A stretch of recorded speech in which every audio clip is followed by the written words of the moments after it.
Chapter 7. Try Faith and Prosperity. The keys to the kingdom of heaven were given to faith, which can unlock any door. The fulfillment of all desires is given to faith. Fences are torn down, walls crumble, doors spring open under its power. When we hold steadfastly to the fulfillment of our desire, the law of faith establishes it as a reality in our lives. Prosperity is already a part of our nature. If we are not experiencing abundance, we are holding wrong states of thought.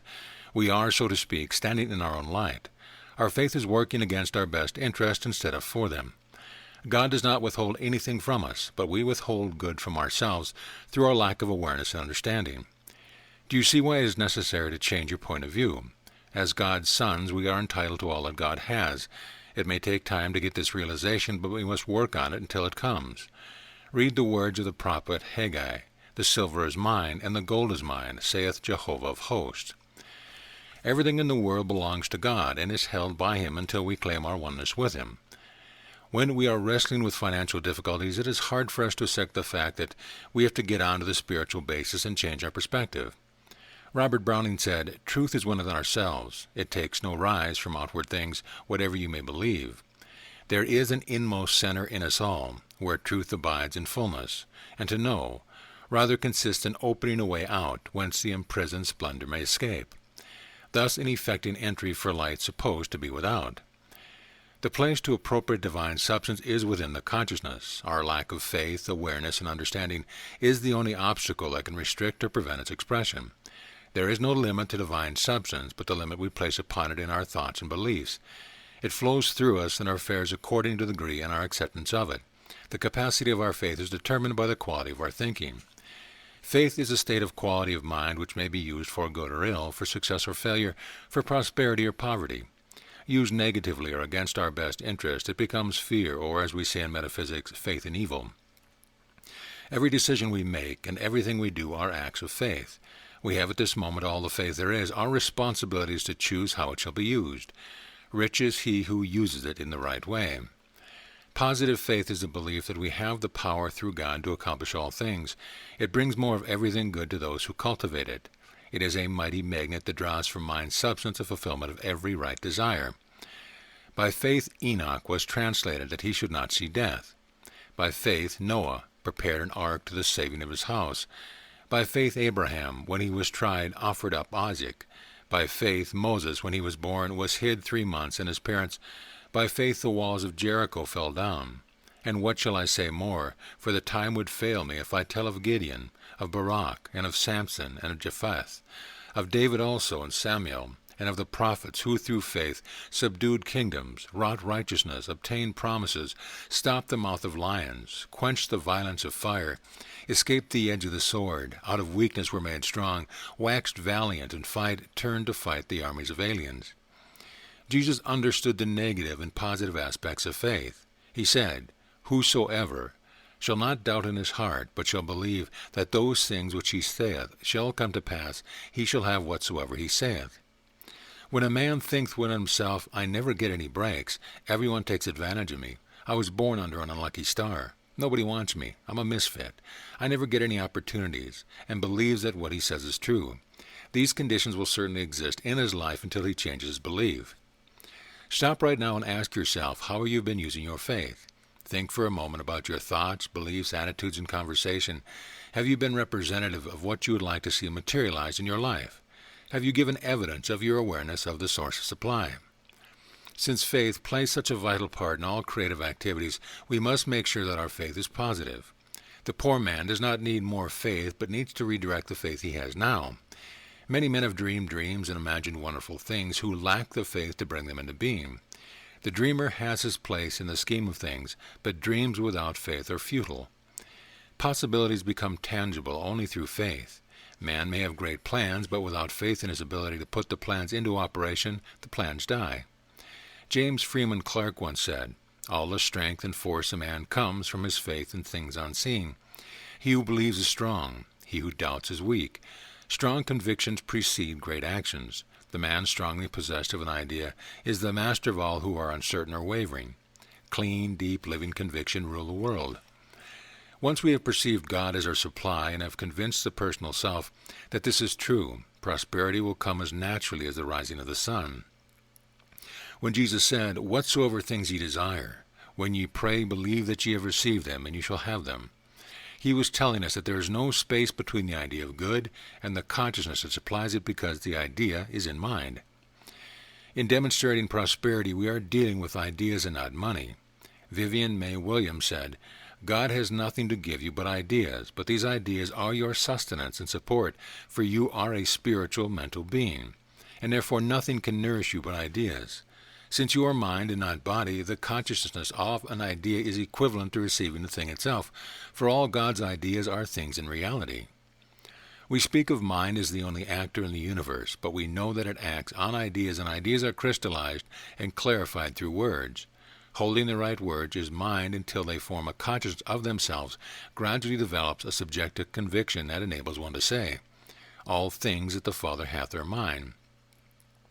Prosperity means different things to different people. So what does it mean to you? What do you see? What do you feel when you speak the word? Clarify your idea by making a list of the things you would do and the things you would have if you had great prosperity. See yourself using all this abundance and wealth. Activate your faith by keeping this vision before your mind. Believe that God wishes you to be prosperous. Believe that your desire is fulfilled now. Study the things in the New Testament that Jesus said about money. Know, however, that you cannot go beyond your mental equivalent. If you desire an abundance of money and have a subconscious pattern of $75 a week, you will find yourself in the $75 class. The subjective pattern is always more powerful than the conscious demand. Those who have continuous prosperity have established a habit of prosperity. Prosperity habits can be stored away in the subconscious mind like reserve funds in the bank. The people who have plenty of money are the people who do not have to think about money. They have a subjective conviction that they will always have plenty of money, and they do. Their conviction has created a subconscious pattern in their lives. The poor man, on the other hand, has no conviction about universal supply. Believing that money depends upon the sweat of his brow, he limits his capacity for making money to this one means. The materialist thinks that there is a limit to God's abundance. The metaphysician knows that it is inexhaustible and always asks for all the money he can use. Demonstrating prosperity is like demonstrating anything else. We must follow the rules to secure results. If we are not satisfied with what we are getting out of life, we must find out where we are falling down. We must examine ourselves. The answer is not in the outside world, but within ourselves. We are limited in supply only because we are limited in our beliefs. The principle of prosperity will have no limit in our experience when we learn how to accept and use it. To get big dividends, we must make the right investments. 1. We must learn how to increase our faith. Many people start out on a spiritual project with the purpose of increasing faith, as though it could be pumped up like a balloon. The way to make faith grow is to put into action the faith we already have. When we put faith to work in the right way, we find that it is limitless. Faith is one of those rare and priceless possessions that no one can borrow, buy, beg, or steal from us. It is something that no one can give us. But by faith is so inadequate, you say. Well, then develop it. The moment we understand that all faith is individualized in each one of us, we begin to see that the possibility of experiencing abundance is limitless. Back of every fortune and success is faith. Once we have established it, growth and prosperity are inevitable.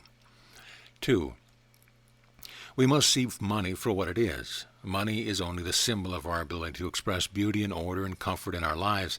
It is one of the many external evidences that we have established our unity with the source of all good, with the universal creator. Prosperity is an outward and visible sign of an inward and spiritual grace, the belief in a loving and all-powerful Father. Rising above a lack of sense is consistent with the breaking down of other limitations and the complete acceptance of freedom from anything that hinders the operation of the divine law in our lives.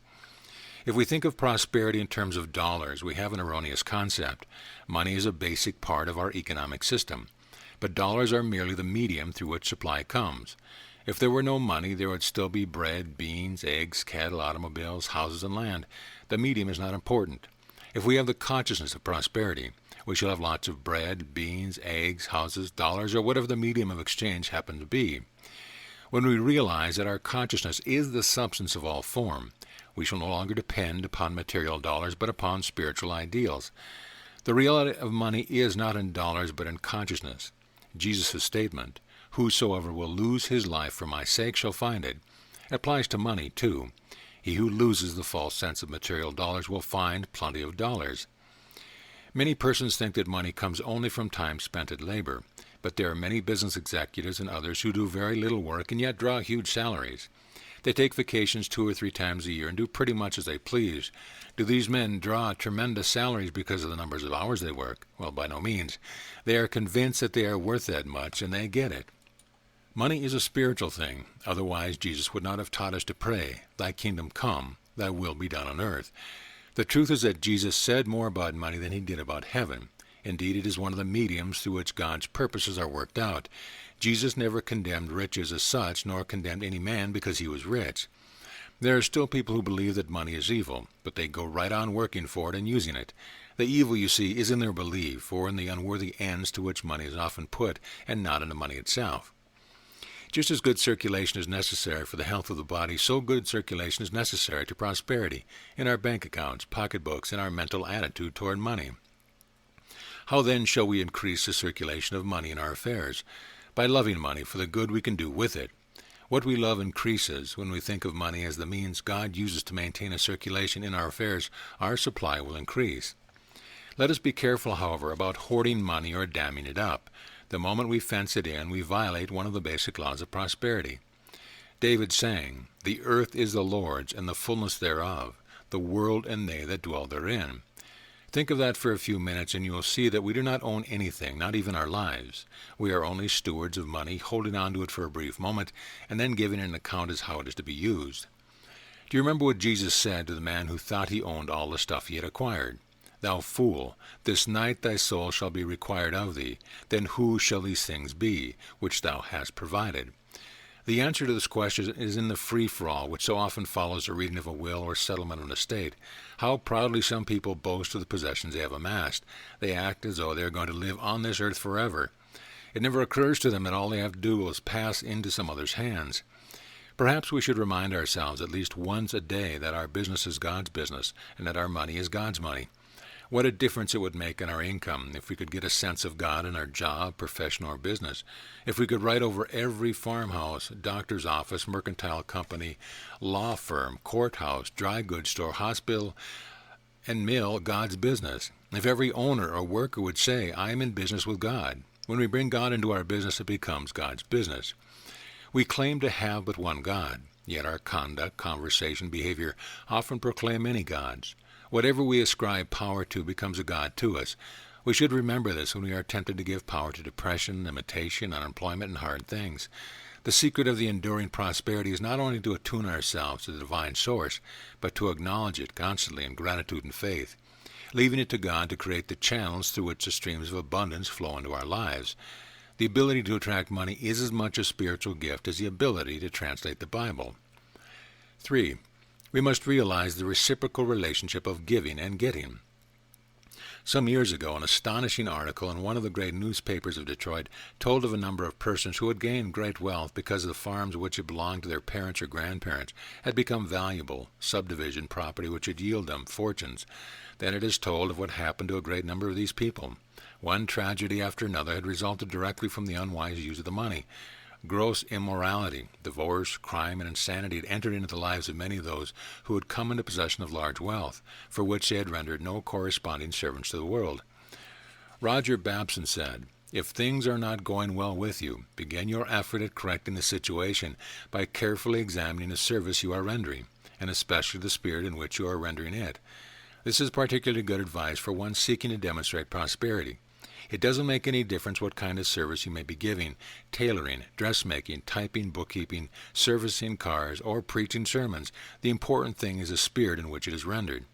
Trying to acquire wealth without giving service is self-defeating. Money gained by gambling, crooked deals, shady practices, dishonesty, and theft brings sorrow, frustration, disappointment, for no service has been rendered for the money acquired. Inherited wealth often brings quarreling, trickery, and unhappiness, which it is becomes nothing has been done to earn it, and plans for its use are self-centered. If there is no vision or plan for worthwhile service and inherited wealth, it quickly disintegrates. There are persons who make pledges of money to churches and other worthy causes and fail to fulfill them, and yet these pledges are promises or covenants or contracts. Does anyone think that money saved or withheld in such a manner benefits him? Doesn't he realize that in the course of time he will lose the amount of unpaid pledge in some unexpected and unforeseen way? Thousands of people can testify by this kind of failure that they have lost the amount withheld and more through means that they had not dreamed of. A man may be ever so proficient in prayer, meditation, practice, and knowledge. He may know the Bible from cover to cover. He may be well versed in metaphysics, mental science, and psychology. He may know the law, truth, and principle. But if he fails to serve mankind, gives grudging, half-hearted service, or is selective in his service, he cannot prosper. Solomon said long ago, "In all thy ways acknowledge him, and he shall direct thy path." Jesus said, "Inasmuch as ye have done it unto one of the least of these my brethren, you have done it unto me." George Herbert gave us 4 lines that tells a story. "A servant with this clause makes drudgery divine, who sweeps a room as for thy laws, makes that and that action fine." For we must forgive our debtors. We can never be prosperous and free until we have forgiven everyone for everything we hold against them. Before good can flow toward us, it must first flow from us. Do you remember what Jesus said about the acceptability of a sacrifice? "Leave there thy gift before thy altar, and go thy way. First be reconciled to thy brother, and then come and offer thy gift." On another occasion he said, "When ye stand praying, forgive, if ye have aught against any, that your Father which is in heaven may forgive you your trespasses. But if you do not forgive, neither will your Father which is in heaven forgive your trespass." According to Webster, the word forgive means to give up resentment against another because of wrong committed, to give up any claim which we may have against another, to absolve, to pardon. In Aramaic, the word forgive means to release and set free from bondage. When we refuse to forgive another for some fancied or real hurt, we not only bind him, but we also fetter ourselves. Because Jesus knew how difficult it is to nullify revengeful and destructive attitudes and feelings, he said to forgive 70 times 7. Multiply 70 by 70 and we have 490. Not many of us need to go this far with forgiveness because we usually flush the resentment out before we reach the first 10. 5. We must have the mental equivalent of that which we pray. Remembering that wealth is a relative thing, we should never pray for a specific sum of money. We should specify our need, the purpose to which we pray for it is to be put, or the effect we want it to have. We should think in terms of abundance and of the relationship of our desire to greater freedom, increased livingness, and full expression of life. No understanding person desires money for money's sake. He sees in it a means of happiness, freedom, independence, contentment, peace of mind, and ability to help and serve others. We should preface every claim with the words, "I am," strongly accented. Jesus said, "Before Abraham was, I am." St. James said, "Every good gift and every perfect gift is from above, and cometh down from the Father of lights, with whom is no variableness, neither shadow or turning." The good and the perfect gift already exist, though unseen. We cannot create prosperity by working, begging, worrying, striving, or thinking. The finished kingdom is not taken by violence, but by recognition and acceptance. When the little self is raised to the understanding of the I am, or the truth of the real self, the mere wish for a thing will draw it to us. If God is all good and we are one with God, everything we desire is ours now. Are you ready now to demonstrate prosperity through the power of your faith? Having cultivated the ground, it is time to plant the seed. Your desire is for greater prosperity. God knows how to bring it to you. You are dealing with law. Law knows how to provide what you need and also how to furnish the channels through which it shall come. Since this has been explained step by step in great deals in a previous book, you too can be prosperous. Only a brief outline is given here. In all spiritual therapy, work should be done in silence. Approach the treatment through the following steps. 1. Believe that there is nothing too great for God to give you. God is able to make all grace abound toward you, that ye always have all sufficiency in all things, may abound to every good work. 2. Believe that you are attracting a prosperity which is commensurate with the unlimited and inexhaustible riches of spirit. Then shalt thou lay up gold as dust, and the gold of Ophir as the stones of the brooks. 3. Believe that this prosperity already exists for you. It is your Father's good pleasure to give you the kingdom. 4. Believe that it is yours by right of consciousness according to the promise, and my God shall supply all your needs according to his riches in Christ Jesus in glory. 5. Believe that you ask for has already been given you. What things soever ye desire, when ye pray, believe that ye have received them, and ye shall have them. 6. Believe that money is flowing to you from every direction. According to your faith, be it unto you. Treatment for prosperity. In the stillness of the silence, I open my mind and heart to the divine substance of spirit. I acknowledge God as the source of all supply. I cleanse my subconscious mind of everything that would prevent me from recognizing my right to all good. I empty it of every thought of lack, limitation, and poverty, and give my whole mind over to the thought of the abundance of God. I feel this substance pressing against my consciousness for expression as I recall His promise. Before they call, I will answer. My whole being is aware of the outpouring of His riches. I know that the fulfillment of my desire for prosperity will be demonstrated without delay. I know that the supply I ask in prayer, believing I shall receive it, my supply is here now. It is within me and around me. It flows to me from every direction. It comes to me wherever I am and whatever I do. My supply is instant and unfailing. I am richly endowed with an abundance of everything good. I accept this prosperity now. I identify all my enterprise, activities, and plans with success.